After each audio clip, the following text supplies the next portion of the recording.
రాఘవ వైరాగ్య వర్ణనము. శ్రీరాముడు ఉత్తమోత్తములచే అలంకరింపబడిన సభకు నమస్కారం.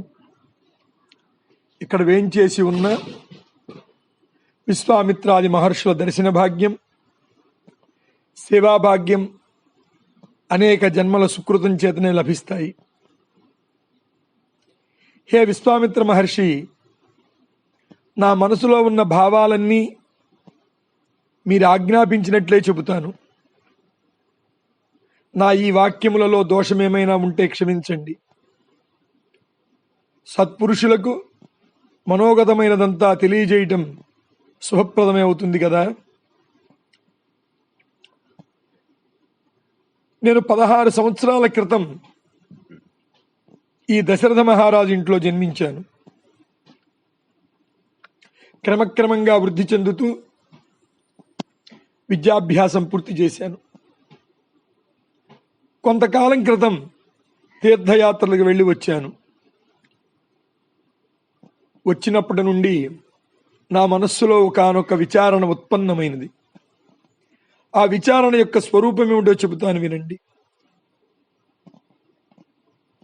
కిమ్నామేదం బత సుఖం ఏయం సంసార సంతతి జాయతే మృతయే లోకో మ్రియతే జననాయ చ.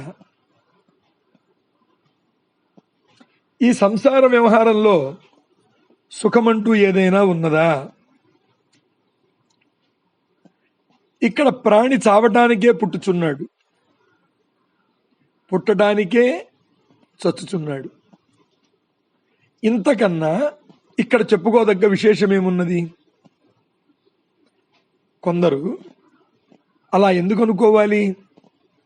ఇందులో ఐశ్వర్యములు, ధనములు, స్వజనులు, స్త్రీలు మొదలైనవి సుఖప్రదములే కదా. అవి సంపాదించుకున్న వారు సుఖంగానే ఉంటున్నారు కదా అని అంటున్నారు. కానీ ఇది వినండి. అస్థిరాహ సర్వం ఏమేవై అస్థిరాహ సర్వ ఏవేమే సచాచర చేష్టితాః ఆపదాం పతయః పాప భావ విభవ భూమయః. ఇందులో స్థావర జంగమ జీవులు పొందుచున్న భోగములు, విభములు అన్నీ అస్థిరములు, అసత్యములు, అశాశ్వతములు అయి ఉన్నాయి. ఒకప్పుడు కొంచెం సుఖకరంగా తోచినప్పటికీ శాశ్వతమైన సుఖం మాత్రం ఖచ్చితంగా ప్రసాదించటం లేదు. ఒక్క క్షణంలో కనిపించి మరొక క్షణంలో మాయమైపోతున్న ధన జన యవనాదులు సుఖప్రదాతలని అంటం ఎలా? ఉదాహరణకు ఈ సంపదలే తీసుకోండి. వీటిని కూడబెట్టుకోవడంలోనూ రక్షించడంలోనూ వీటిని కూడబెట్టుకోవడంలోనూ రక్షించుకోవడంలోనూ జనాలు ఎన్ని ఆపదలు ఎదుర్కొంటున్నారు. ఇవన్నీ ఎన్ని రకాలైన లోభ మోహాది పాప పూరిత దుశ్చర్యలకు కారణభూతులవుతున్నాయి. అందుచేతనే సుఖకరములని అనేక మంది అనుకుంటున్న ఈ సంపదలు, ఈ విభములు, ఈ పదార్థ జాలములు, ఈ మనుష్యుల సంబంధ బాంధవ్యములు సత్పురుషుల దృష్టిలో తుచ్చములు, తిరస్కారములుగానే ఉంటున్నాయి. వీటికై ప్రయత్నిస్తున్న అనేక మంది సంసార జీవులు అనేక చేష్టలు కూడా నాకు అర్ధరహితంగానే కనిపిస్తున్నాయి. ఈ సంసారంలో మనకు కనిపిస్తున్న బంధుత్వాలు, స్నేహాలు, అనుబంధాలు మొదలైన వాటిని పరిశీలనగా చూచినప్పుడు నాకు ఒకటి అనిపిస్తోంది. ఇందలి జనాలు ఒకరికొకరు సంబంధించిన వారే కారు. వీరందరూ ఇనుప చీలల వలె ఒకరికొకరు ముడిపట్టినట్లుగా పైకి ఉంటున్నారు. కానీ లక్ష్యాలు, కష్టాలు, ఆవేదనలు, సంస్కారాలు ఎవరి వారివే. ఒకరు మరొకరు వంటి వారు కానే కాదు. అయితే జీవుడు ఈ వ్యక్తులు, ఈ పదార్థములు నాకు సుఖకరములు అని సంకల్పించడం జరుగుతుంది. అందుచేతనే అతనికి వాటితో సంబంధములు, బాంధవ్యములు ఏర్పడుచున్నాయి. చూచారా, ఈ ప్రపంచంలో మనకు కనిపిస్తున్న అన్ని రకములైన సంబంధములు కేవలం సంకల్పించుట అనే ప్రక్రియ కారణం చేతనే, సంకల్పించుట అనే ప్రక్రియ కారణం చేతనే ఏర్పడుచున్నాయి. అట్టి సంకల్ప మాత్ర సంబంధాలు ఈ జీవుడిని ఎంతగా క్షోభింపజేస్తున్నాయో కదా. ఈ జగత్తు, దీని యొక్క స్థితి, ఈ జగత్తు దీని యొక్క సృష్టి, స్థితి, లయాలు మనస్సుచే కల్పించబడినవి మాత్రమే. అయితే ఈ జీవుడు అంతు లేకుండా దుఃఖ క్లేశ పరంపరలు పొందుతూనే ఉన్నాడు.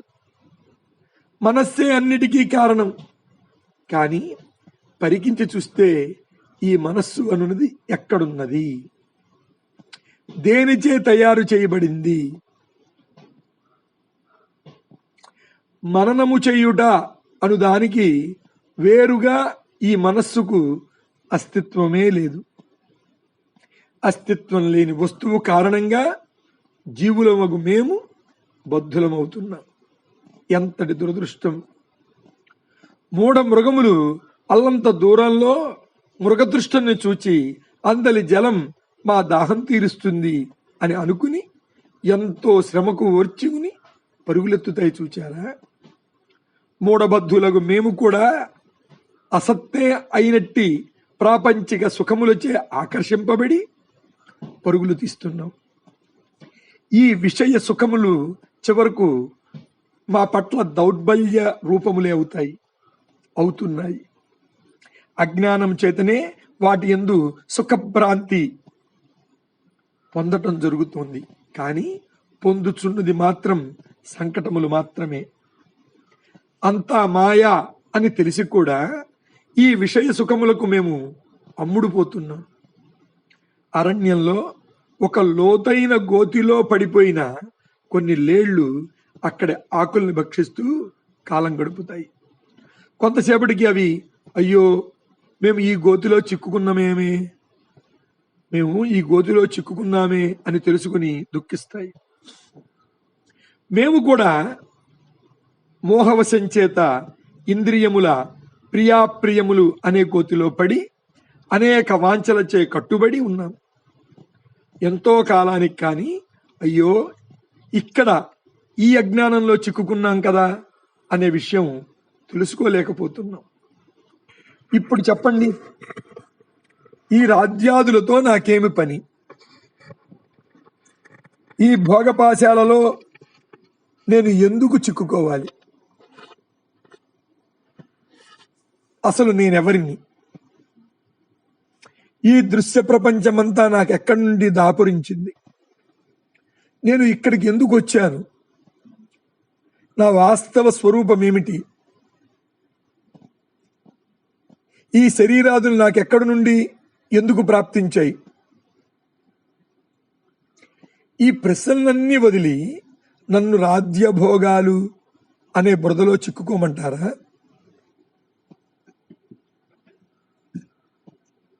ఏది ఎక్కడి నుండి వచ్చినా రానివ్వండి, ఏది మిథ్యయో అది మిథ్యగానే ఉండుగాక. అసత్యములు, అవాస్తములు, అశాశ్వతములు అయిన పదార్థములచే నేను భ్రమ పొంద ఉండెదనుగాక. మహాత్మా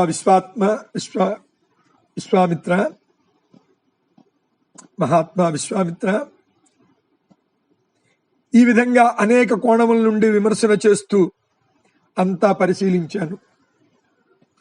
విచారణ పూర్తి చేయని వానికి రుచికరంగా తోచే ఈ ప్రాపంచక పదార్థముల పట్ల నాకు ఒక విధమైన అరుచి పుట్టింది.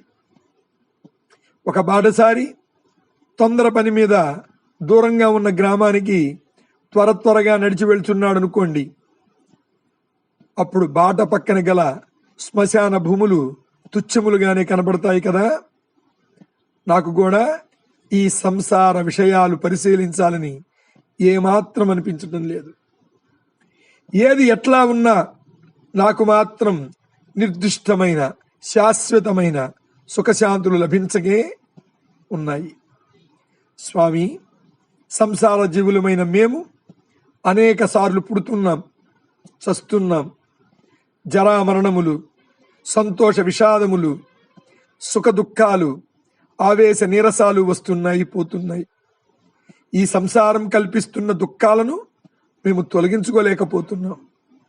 ఈ సంసారం అనే దోషం మమ్మల్ని ఆక్రమించకుండా ఉండేది ఎట్లా? ఈ ప్రశ్న నన్ను రాత్రింబవళ్ళు దహించి వేస్తోంది. ఒక మహావృక్షపు తొర్రలో గొప్ప అగ్నికణం ప్రవేశించిందనుకోండి. అప్పుడు ఆ వృక్షం బయటకు తన ఆకులచే పిల్లగాలులు అనుభవిస్తూ ఉన్న లోన మాత్రం శిథిలత్వం పొందుతూ మౌనంగా రోదిస్తూ ఉంటుంది. చూచారా? మా సంసార జీవుల గతి కూడా అట్లాగే ఉన్నది. మా మనస్సులు పరితాపాగ్నులచే క్షణక్షణం దహించబడుతున్నాయి. బయటకు మాత్రం ఏవేవో స్వల్ప కార్యములు కల్పించుకుని రోజులు గడుపుచున్నాం. ఈ సంసార భ్రమలకు, ఈ దుఃఖములకు మాకు అంతు కనబడటం లేదు. స్వామి, మరల మాచే బలవంతంగా అనుభవించబడుతున్న తుచ్చ భోగములచే మేము శైథిల్యమైపోతున్నాం. వెదురు బొంగు వలె ప్రాణవాయువులతో కూడిన వారమై శబ్దం మాత్రం చేస్తున్నాం, జడబద్ధులమైపోతున్నాం. ఎందుకంటే దుఃఖ నివృత్తి కొరకు శాశ్వతమైన ఉపాయమేది ఆశ్రయించని మేము జడపదార్థముల కంటే అధికులమా? కాదు. కటిక దరిద్రునికి అధిక సంతానంలాగా వివేకరహితులమగు మాకు అనేక ఉచ్చ నీచ ఉపాధులు వచ్చిపోతున్నాయి. ఈ తుచ్చ ధనాదులు శాశ్వతమైన ఆనందం ఇవ్వలేకపోగా అవి మమ్మలను క్షణక్షణం మోహము, లోభము, మాత్సర్యము మొదలగు దుష్ట మృగములు నివసిస్తున్న అజ్ఞానారణ్యంలోకి త్రోసివేస్తున్నాయి. పోని ఈ ధనములను, ఈ పరివారములను త్యజిద్దామా? అది కుదరనది, అది కుదురునది కాదు. ఇదంతా చూస్తుంటే నాకు దుఃఖమే కలుగుతుంది. కేవలం తల్లిదండ్రులు, తదితరులు కష్టపడుతున్నారేమో అని పైకి మాత్రం ఏడవటం లేదు. ఏ మహర్షి ఈ ప్రపంచమంతా అవిచారము, అజ్ఞానము, మూఢత్వము, మూర్ఖత్వము అన్ని వైపులా దట్టంగా వ్యాపించి ఉన్నాయి. ఇంద్రియ ప్రియములగు విషయములు అనే దొంగలు మా హృదయ గుహములో ప్రవేశించి, ఇంద్రియ ప్రియములగు విషయములు అనే దొంగలు మా హృదయ గుహములోకి ప్రవేశించి మా వివేకం అనే సంపదను దొంగిలించుకుపోతున్నారు. మేము ఆ దొంగలను గుర్తించడం లేదు. ఇది మాకు చెంది ఉండుగాక, మా పేరు ప్రఖ్యాతుల మాట ఏమిటి మొదలైన ఏవేవో ఘ్రింకారములతో ప్రొద్దుపొచ్చుతున్నాం. ఆ విషయ దొంగలను నిరోధించుటకు మా ఈ శరీర సామర్థ్యాలు, శస్త్రాస్త్ర విద్యలు ఎందుకు పనికొస్తాయి చెప్పండి? బ్రహ్మజ్ఞానులకు విద్వాంసులు మాత్రమే వారిని నిరోధించగలరు.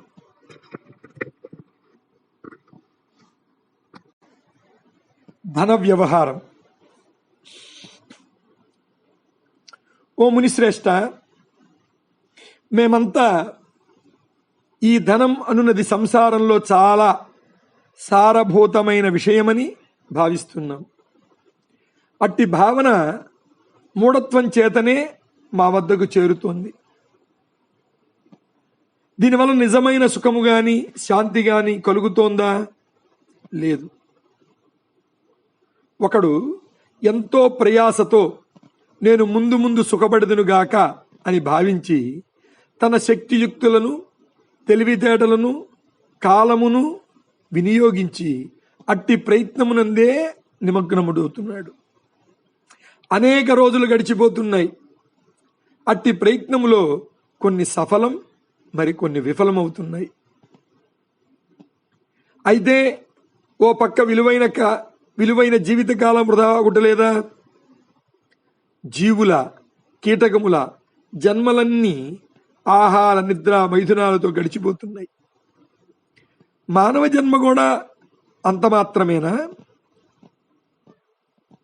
ఈ ధనమును అభివృద్ధి చేసుకోవటంలో ఎన్నో ప్రమాదాలు, భయాలు, దోషావేశాలు తారసపడుతున్నాయి. ఇది మనస్సుని మోహమునందు చిక్కించి అనేక విధములుగా కలవరపెట్టుచున్నది. ఒక విచిత్రం గమనించారా? ధనము లేనివాడు అయ్యో నాకు ధనము లేదే, అతనికి ఉన్నదే అని వాపోతున్నాడు. కానీ ధనము కలిగి ఉన్నవాడు మాత్రం నేను ఇప్పుడు అవిచ్ఛమైన తృప్తిని పొందుచున్నాను అని అనుకోవడం లేదు. ఎంత చమత్కారమైన విషయం! ఈ ధనము నేను ఆశ్రయిస్తున్నట్టు ఇతడు గుణవంతుడా కాదా అనున్నది చూడదు. రాజు యొక్క స్వభావంలాగానే అది ఒక చోట స్థిరంగా ఉండదు. నిప్పు తొక్కిన కోతిలాగా ఒక చోటు నుండి మరొక చోటికి పరుగులు తీస్తూ ఉంటుంది. యుద్ధం, జూదం, వంచన, లోభం వంటి అధర్మ కార్యాలు కూడా ధనమును పెంచగలుగుతున్నాయి. ధనమున్న చోట ధర్మము ఉండగలదన్న నమ్మకమేమున్నది? పాలు తాగి పాము విషము కక్కునట్లు ధనమును సంపాదించి ఈ మనుజుడు కూడా కామ, క్రోధ, లోభ, మోహములను అధికం చేసుకుంటున్నాడు. గొప్ప ప్రజ్ఞావంతుడు, శూరుడు, కృతజ్ఞుడు, అందరి పట్ల ప్రీతి గలవాడు కూడా సంపదలు పొందినప్పుడు తన కోమల స్వభావం కోల్పోచున్నాడు. క్షణంలో కఠినాత్ముడుగా, అవివేకిగా తయారగుచున్నాడు. ధూళిలో పడిన కారణంగా రత్నం కూడా మలినపడుతుంది కదా. విచిత్రం ఏమిటంటే జననిందా పాత్రుడు కాని ధనవంతుడు, తను తానే పొగుడుకొనిన సూర్యుడు, సమదృష్టి కలిగిన ప్రభువు, ఈ ముగ్గురు లభించడం లోకంలో దుర్లభమే అవుతుంది. జననిందా పాత్రుడు కాని ధనవంతుడు, తన్ను తానే పొగుడుకొనని సూర్యుడు, సమదృష్టి కలిగి ఉండే ప్రభువు, ఈ ముగ్గురు లభించటం లోకంలో దుర్లభమే అవుతుంది. భయంకర విషసర్పం దాగి ఉన్న పుట్టపై గల పూతిగా ఎట్టిదో, భయంకర విషసర్పం దాగి ఉన్న పుట్టపై గల పూతిగా ఎట్టిదో ఈ సంపదలు కూడా అట్టివే. ఎందుకంటారా?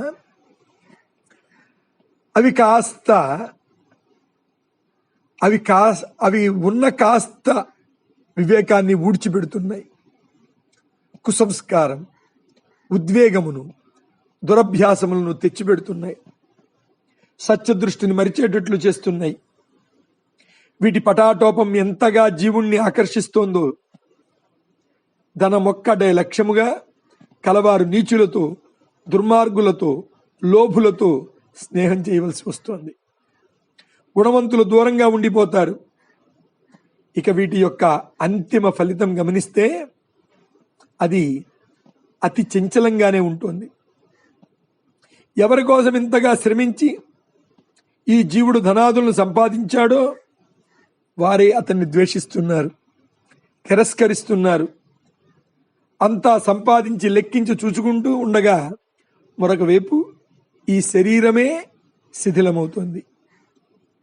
అతడు తాను సంపాదించినదంతా ప్రియంగా, మమకారంగా, నిస్సహాయంగా చూస్తూ అయ్యో ఇదంతా విడిచి వెళ్ళిపోవలసిందేనా, నేను పోయిన తర్వాత ఏమవుతుందో ఏమో అని అంతరంగమును తలుచుచు దుఃఖమునే పొందుతున్నాడు. బాహ్య విషయములు మాత్రమే అయి ఉన్నట్టి ఈ ధనాదులు ఇంతగా చిత్తమును ఆకర్షించటం నాకు చిత్రమని అనిపిస్తోంది. ధనముతో పాటే భ్రాంతి, దుర్వ్యసనములు, బంధుద్వేషములు, దొంగల భయము, కారాగృహం, మృత్యుభయం మొదలైన అశుభ విషయములు కూడా వెంటనంటి ఉంటున్నాయి. ఈ అనుభవాలన్నీ జనులు గమనిస్తూనే చూడనట్లుంటున్నారే. మెరుపు వలె దీని రాకపోకలు క్షణికములు. దీనివల్ల సుఖం లభిస్తోంది అని తలచడం ఉత్తి భ్రాంతి మాత్రమేనని నాకు అనిపిస్తోంది. జీవులను మోసగించడంలో ధనము తర్వాతే ఏదైనా. ధనము ఉన్న చోట జ్ఞానము, వైరాగ్యము చోటు చేసుకోవడం దుర్లభమైన విషయమే.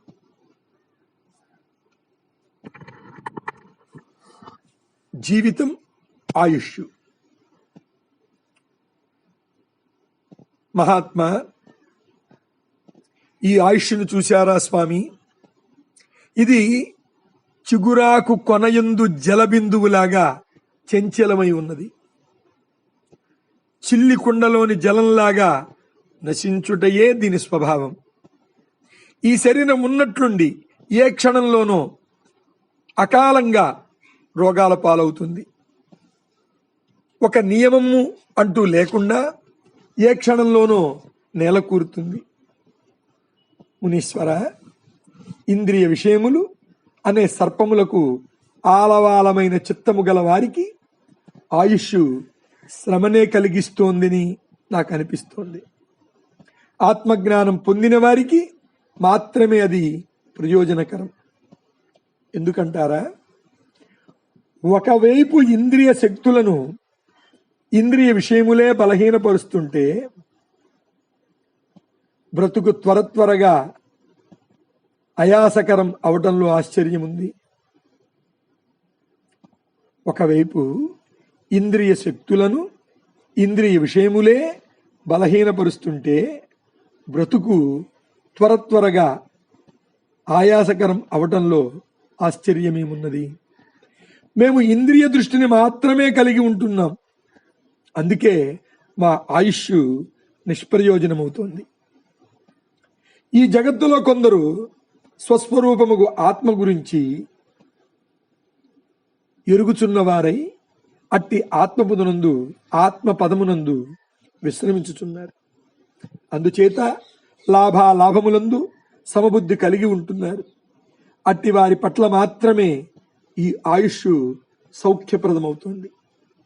ఇక మేము ఈ పరిమిత శరీరాదులందు ఈ శరీరమే మేము అనునట్టి దేహాత్మ బుద్ధి కలిగి ఉంటున్నాం.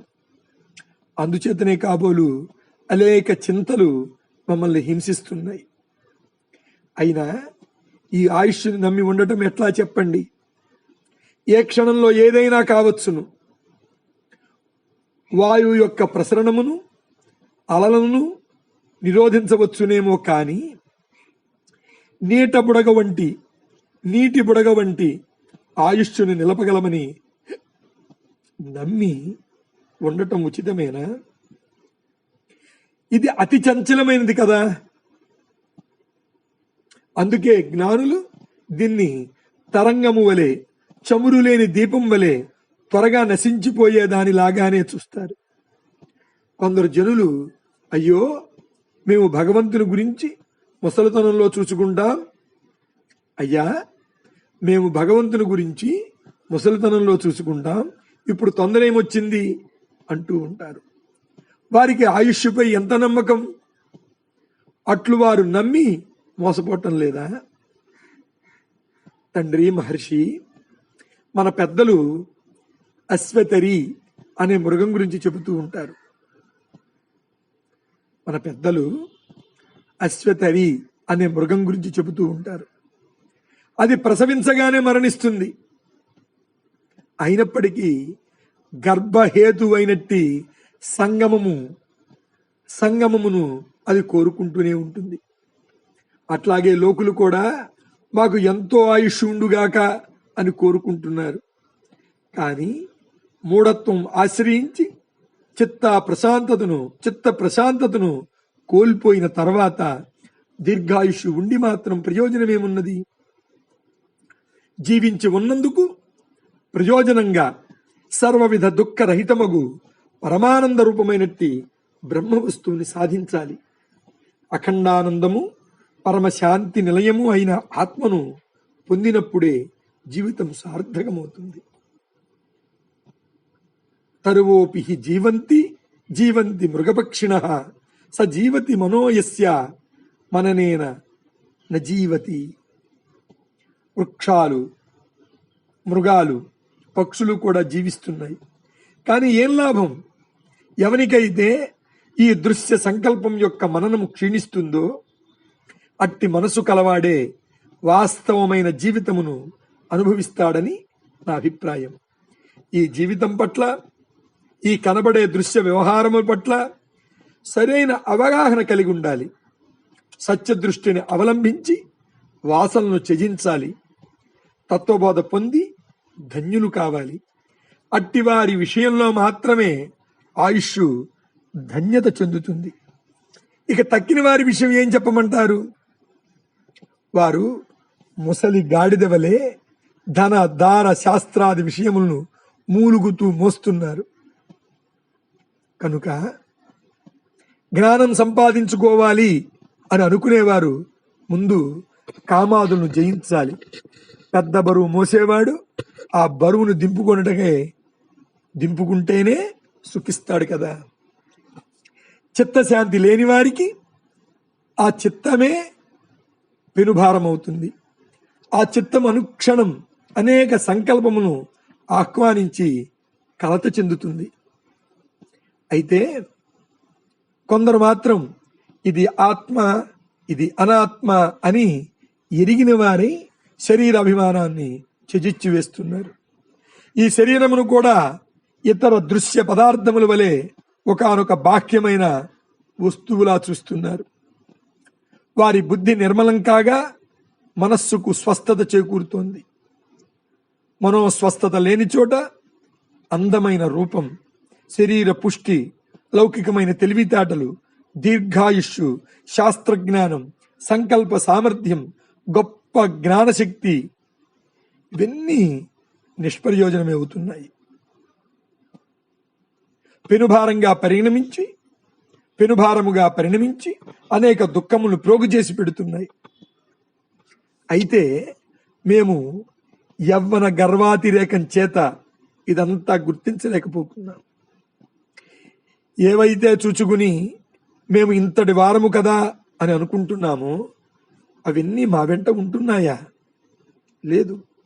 కొద్ది కాలంలో మాన గర్వాలన్నీ నెలరాచి మమ్మల్ని విడిచిపోతున్నాయి. ఈ ఆయుష్ స్థిరమైన సుఖం గాని సారభూతమైన అంశము గాని కలిగి ఉండనప్పుడు అది గుణహీనమై వ్యర్థమే అవుతోంది కదా. పిల్లి ఎలుకను ప్రియంగా చూచినట్లు ఓ పక్క మృత్యువు ప్రాణిని మింగివేయడానికి మహా అభిలాషతో నిరంతరం చూచుచున్నది. ఈ విషయం జీవులు ఎట్లా మర్చుచున్నారో నాకు అర్థం కావటం లేదు. రోగాలు శరీరాలను డొల్ల చేస్తున్నాయి. వార్ధక్యం నక్కలాగా కాచుకు కూర్చున్నది. జరామరణాలు ప్రియమిత్రుల వలె కరచాలనం చేసుకోవడానికి ఉత్సాహపడుతున్నాయి. ఇదంతా ఇట్లుండగా అనేకులు ఇదంతా గమనించకుండా తీరికగా కూర్చుని వర్తమానం వ్యర్థం చేసుకుంటున్నారు. అహంకార స్వరూపం. అన్నిటికన్నా ప్రబల శత్రువు ఈ అహంకారం. ఇతడు కారణం లేకుండానే పుట్టుచున్నాడు, రూపం లేకుండానే వ్యవహరిస్తున్నాడు. సంసార అరణ్యంలో విచ్చలవిడిగా సంచరించుచున్నాడు. పరీక్షించి చూస్తే అహం అనే అభిమానమే ఇతని రూపం. అట్టి అభిమానం వల్లనే రాగద్వేషాది సర్వదోషాలు వచ్చి పడుతున్నాయి. ఆకారాదులు లేకపోయినప్పటికీ ఇది అందరినీ బాధిస్తోంది. ఓ మహర్షి, భూమ్యాకాశాల మధ్య మరే శత్రువును చూచి నేను భయపడటం లేదు. ఓ మహర్షి, భూమాకాశాల మధ్య మరే శత్రువును చూచి నేను భయపడటం లేదు. కానీ ఈ అహంకార శత్రువును గుర్తుకు వచ్చినప్పుడు గజగజ వణుకుచున్నాను. దీని ఉత్పత్తికి కారణమేమి అని పరిశీలిస్తే అజ్ఞానమే అని సమాధానం లభిస్తోంది. దీని నుండి సర్వ ఆపదలు, మనోవ్యధలు, వికారాలు జీవునికి ప్రాప్తిస్తున్నాయి. మహర్షి, భూమ్యాకాశాల మధ్య మరే శత్రువుని చూచి నేను భయపడటం లేదు. కానీ ఈ అహంకార శత్రువు గుర్తుకు వచ్చినప్పుడు మాత్రం గజగజ వణుకుచున్నాను. దీని ఉత్పత్తికి కారణమేమి అని పరిశీలిస్తే అజ్ఞానమే అని సమాధానం లభిస్తోంది. దీని నుండి సర్వ ఆపదలు, మనోవ్యధలు, వికారాలు జీవునకు ప్రాప్తిస్తున్నాయి. అహంకారము అనే కిరాతకుడు మాయా అనే వల పన్నుచున్నాడు. అహంకారం అనే కిరాతకుడు మాయా అనే వల విసురుతున్నాడు. ఈ జీవుల అజ్ఞాన మృగం వలె ఈ జీవులు అజ్ఞాన మృగం వలె అందులో చిక్కుకుంటున్నారు. ఇతడు ఎందుకో నా పాలపడ్డాడు, నన్ను బంధించ ప్రయత్నిస్తున్నాడు. క్షణంలో శాంతి, సమత, సద్గుణములను పీల్చి పిప్పి చేస్తున్నాడు. ఇంతటి శత్రువు ఎదురుగా ఉండగా భోజనమే తీసుకోలేకపోతున్నాను. ఇక భోగముల మాట చెప్పేదేముంది? మొదలే అసత్యమై ఉన్న ఈ అహంకారాన్ని ఆశ్రయించి ఏదేది చేస్తామో, గ్రహిస్తామో, వాంఛిస్తామో అవన్నీ కూడా అసత్యములవుతాయి కదా. అహంకారంపై నమ్మకం ఉన్నంతకాలం ఆశ, తృష్ణలు ఉంటాయి. అందుచేతనే నేను అహంకారమును తిరస్కరిస్తున్నాను. నేను రాముడినే కాదు, నాకే కోరికలు లేవు. నాకు చెందినదంటూ ఇక్కడ ఏదీ లేదు, ఎక్కడా ఏదీ లేదు. నేను దేనికి చెందినవాడును కాను అనే నిశ్చయానికి చేసుకుంటున్నాను. నా మనసు ఎట్లా ప్రవర్తించుకుండుగాక, నా మనసు ఎటూ ప్రవర్తించుకుండుగాక అని శాసిస్తున్నాను. కానీ ఏం లాభం? అజ్ఞానం ఉండి ఉండటం చేతనే కాబోలు నాకు ఏమీ తెలియకే ఉన్నది. దేహము అనే కీకారణ్యంలో అహంకారము అనే పిశాచం అటూ ఇటూ పచారులు చేస్తున్నాడు. అతడు ఇట్టివే అనేక పంచభూతాత్మకమైన దేహములను దండగా వేసుకుని ధరిస్తున్నాడు. ఈ జగత్తే అతని మెడవలే ఉన్నది. అసలు ఈ అహంకారం యొక్క నివాస స్థానం ఎక్కడ? అంతఃకరణమే కదా. ఎప్పుడైతే అంతఃకరణము అమిత చంచలమై దుర్వాసనలతో కూడినదై సద్గుణము లేనిదై ఉంటుందో అప్పుడు దానిలో అహంకారం వచ్చి తిష్ట వేస్తుంది. సర్వ ఆపదలను వెంటబెట్టుకుని సంచరించే ఈ అహంకారమును ఆశ్రయించి రాధ్యాదులు ఏలమని నన్ను మీరు ఆజ్ఞాపించుకుంటుదురుగాక. దానికి బదులు ఈ అహంకారము జయించి వేయగల ఉపాయములేమైనా ఉంటే నాకు చెప్పి, నాకు ఉపదేశించి నన్ను కృతార్థుణ్ణి చెయ్యండి. మనసులో పేర్కొన్న మహామోహము అనే మంచు మీ ఉపదేశ ఉష్ణ కిరణ ప్రభావం చేత కరిగిపోవాలని కోరుకుంటున్నాను. మనస్సు, చిత్తము సర్వకార్యములు సాధించుటలో దిట్టయైన ఈ మనస్సు గురించి చెబుతాను, వినండి. ఇది అనేక కామక్రోధాలతో నిండి అతి శిథిలమై ప్రవర్తిస్తోంది. అన్ని వేళలందు దోష దుర్గంధములతో కూడుకున్న విషయానుభవముల కొరకే పరుగులు తీస్తోంది. పెద్దలు చెప్పే మార్గమును, సత్కార్యములను స్వీకరించమన్నప్పుడల్లా మోరాయిస్తోంది. దీని కదలికలు నెమలిపించపు తుది కొనలాగా అతి చంచలం. తండ్రి, మీరు వీధి కుక్కను చూచారు కదా, అది ఏ పని లేకపోయినప్పటికీ వీధుల్లో అటు ఇటు తిరుగుచూ ఆయాసపడుతూ ఉంటుంది కదా. అట్లాగే ఈ మనసు కూడా నిరర్ధకంగా, నిష్కారణంగా, నిష్ప్రయోజనకరంగా అన్ని వేళలా అటు ఇటు తిరుగుతోంది. నిద్రకు ఉపక్రమించినప్పుడు కూడా దీని వేగం ఆగటం లేదు. పోని పొందేదేమైనా ఉన్నదా? లేదు. ఓటి కుండలాగా అది ఏమాత్రం నిండటం లేదు. ఎప్పుడైనా ఏదైనా లభించినా అంతటితో తృప్తి పడదు. తన సంకల్ప పరంపరను త్యజించే శక్తి లేక అనేక సార్లు దీనత్వం, వ్యాకులత్వం పొందుతోంది. దురాశల వలలో చిక్కుకున్న దానికి తృప్తి అన్నమాట ఎక్కడది? జల్లెడలో నీరు పోస్తుంటే నిండేది ఎప్పటికి చెప్పండి? ఈ మనసు గుంపులోంచి చెదిరిన కోతిలాగా, ఈ మనస్సు గుంపులోంచి చెదిరిన కోతిలాగా అవిశ్రాంతంగా ఎక్కడి నుండి ఎక్కడికో పరుగులు తీస్తోంది. ఏ బ్రహ్మవేత్త అవయములు బీసుకుపోయే వ్యాధిలాగా అవయములు అస్వాధీనమగుడుచే ఒకడు ఒక చోట పడి ఉన్నాడనుకోండి, అతడు ఒక పక్క కాళ్ళు చేతులు కదల్చలేక బిక్కచూపులు చూస్తూ ఉంటే ఎక్కడి నుండో ఒక ఊర కుక్క అతన్ని పీక్కు తినాలని భౌ భౌమంటూ సమీపిస్తుంటే అతని మానసిక స్థితి ఎలా ఉంటుంది? ఈ మనసు నాకు అలా కనపడుతుంది. సుడిగాలిలో చిక్కుకున్న ఎండుటాకు వలె దీనిచే నేను చాలా దూరం తీసుకోబడ్డాను. అది నన్ను ఎక్కడ నేల కూలుస్తుందో ఏమో. ఈ మనస్సులో చిత్తవృత్తులు అనే సుడిగుండాలున్నాయి.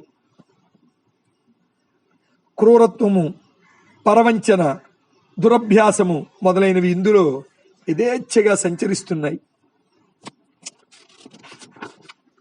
మహాత్మా నూతిలోకి దింపబడిన ఏతాము తాడుతో క్రిందికి పైకి తిప్పుతుంటే ఉంటుంది చూచారా? మేము కూడా భోగ వాంఛలతో, కామ క్రోధములతో కూడుకున్న వారమై 3 లోకములలో మనస్సు చే త్రిప్పబడుచున్నాం. ఈ మనస్సును పట్టుకుని నియమిద్దామా అంటే దానికి ఒక రూపమే లేదాయే. తమ వంటి జ్ఞానులు మనస్సు అనబడు ఒకానొక వస్తువు లేదు, దానికి అస్తిత్వమే లేదు అని చెబుతూ ఉంటారు. అజ్ఞాన బాలుడు కథలోని భూతమును చీకట్లో ఎదురుగా ఉన్నట్లు ఊహించుకుని బాధపడుతున్నట్లు లేదు అని చెప్పబడుతున్న వస్తువు మాకు ప్రాప్తిస్తోంది. ఈ చిత్తము క్రోధాగ్ని జ్వాలలతో నన్ను ఒక ఎండు గడ్డి పరకవల్లి కాల్చివేస్తోంది. ఇది అగ్ని కంటే వేడి, కొండ కంటే కఠినం. దీనిని మేము అసలు జయించగలమంటారా? స్వల్ప వస్తువుల కోసం పరిగెడుతూ స్వల్పత్వమునే పొందుచు నరకాదుల రుచి ఏమిటో మరల చూపించే ఈ చిత్తం యొక్క గమనం నిరోధించడం ఎట్లానో చెప్పండి. ఒక సింహమును ఉత్త చేతులతో బంధించవచ్చునేమో, సముద్ర జలమునైనా పానం చేయవచ్చునేమో, హిమాలయ పర్వతాన్ని కూడా పెకిలించవచ్చునేమో, అగ్నినైనా భక్షించవచ్చునేమో. ఈ చిత్తమును నిరోధించడం మాత్రం అంత తేలికైన విషయం కాదు. ఇది అవివేకమును ఆశ్రయించి ఉండుటచే అన్ని ఉపాధులందు ఏకస్థమై ఉన్న ఆత్మ దీనికి ఏమాత్రం కనిపించటం లేదు. ఏమి తెలుసుకున్నా, ఎంత బోధపడినా ఎల్లప్పుడూ భేదభావమునే పొందుతోంది. సామ్య సమతా భావములను హరించివేసి దుఃఖములను కలుగు చేయటంలో బహుప్రావీణ్యత చూపుతోంది. అనేక విషయాలలో అంతులేని ఆసక్తిని కల్పించుకుని అందులోని జడత్వం వహించి నిద్రపోతోంది. ఎంత లేపినా నిద్ర లేవటం లేదు. సమరసపూర్వకంగా సమరస పూర్వముఖమగు ఆత్మజ్ఞానము కొరకు ఏమాత్రం ప్రయత్నం చేయదు.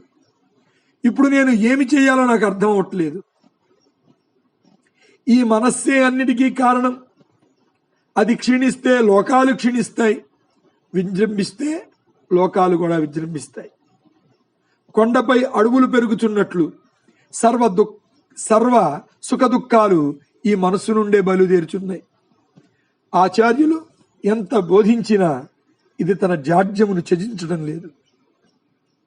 క్రూరుడగు పోకిరీ బాలుడు మరొక పసిబాలుని బెత్తము చూపి బెదిరించినట్లు ఇది నన్ను బెదిరిస్తోంది. ఈ మనస్సు అనే వ్యాధికి ఉత్తమమైన ఔషధం వివేకమే కదా. ఈ మనస్సు అనే వ్యాధికి ఉత్తమమైన ఔషధం వివేకమే కదా. అట్టి ఔషధంతో ఇది క్షీణిస్తే సుఖ దుఃఖ వికారములు కూడా క్షీణిస్తాయి. అటువంటి మహాత్ములు తమ వంటి మహాత్ములు చిత్తమును జయించుటచే సర్వమును జయించి వేశారు. అట్టి మనస్సుని నశింపజేయ నిశ్చయించుకున్నాను. ఇక నాకు ఈ రాజ్యాదులతో పనే ముందో చెప్పండి.